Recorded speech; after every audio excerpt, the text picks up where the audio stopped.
Question 16. Read the source case study given below and answer any 4 out of the 5 questions.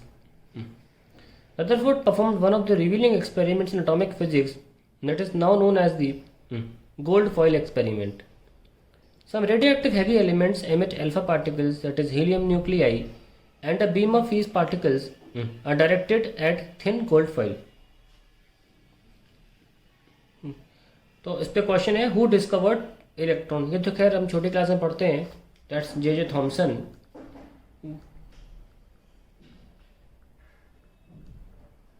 तो ये तो हमारा आ गया सी. लेट्स मार्क सी पहला.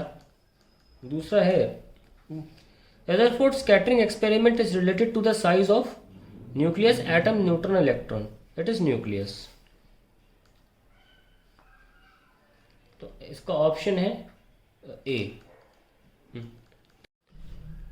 The third part, Rutherford's alpha scattering experiment eventually led to the conclusion that mass and energy are related.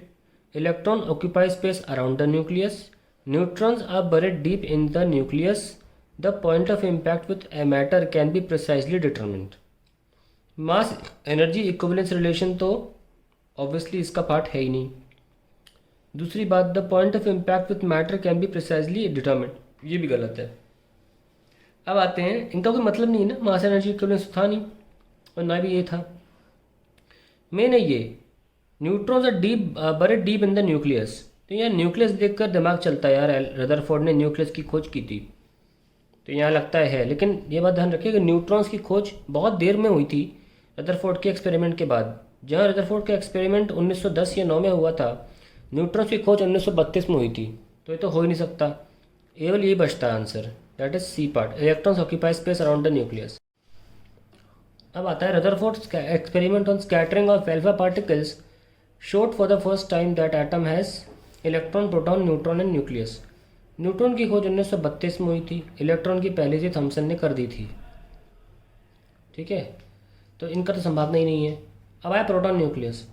Proton की खोज भी Rutherford ने की थी, लेकिन सन 1920 में. और ये जो स्कैटरिंग एक्सपेरिमेंट है ये 1909 में आया था, जिसमें उन्होंने न्यूक्लियस के ही बारे में कुछ बोला था.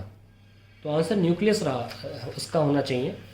हालांकि इन्होंने ये कहा था कि न्यूक्लियस एक में के अंदर पॉजिटिव चार्ज होता है और वही है जो डिफ्लेक्ट करता है अल्फा पार्टिकल्स को. जो अल्फा पार्टिकल आते हैं न्यूक्लियस के पास, उनको उल्टा लौटा देना या ऐसे डिफ्लेक्ट कर देना, ये एक न्यूक्लियस का काम है जिसके अंदर पॉजिटिव चार्ज है.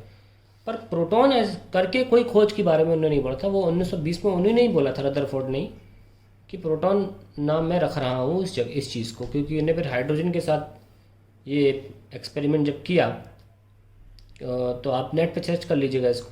अल्टीमेटली उन्होंने जो नाम बोला था अपने एक्सपेरिमेंट अल्फा एक्सपेरिमेंट के दौरान, वो न्यूक्लियस बोला था. तो इसका आंसर न्यूक्लियस लिखा जाना चाहिए. ठीक है, so fourth part is D, nucleus. ये काफ़ी कंफ्यूजिंग है, अग्री. अगर आपको ये सारी चीज़ें पता है तभी आप ये आंसर दे पाओगे. कई बच्चे प्रोटॉन भी दे सकते हैं. ठीक है, ऐसी चीज़ों का ध्यान रखा जाता है बोर्ड एग्जाम में. अगर थोड़े आंसर थोड़े आसपास होते तो दे दिए जाते हैं नंबर. फिर फिफ्थ पार्ट है इसका कि the nucleons are proton, electron, neutron, electron, proton, neutron. Obviously proton neutron को हम न्यूक्लियंस बोलते हैं. Proton, neutron. तो the answer is C part. That is the end of the 16th question.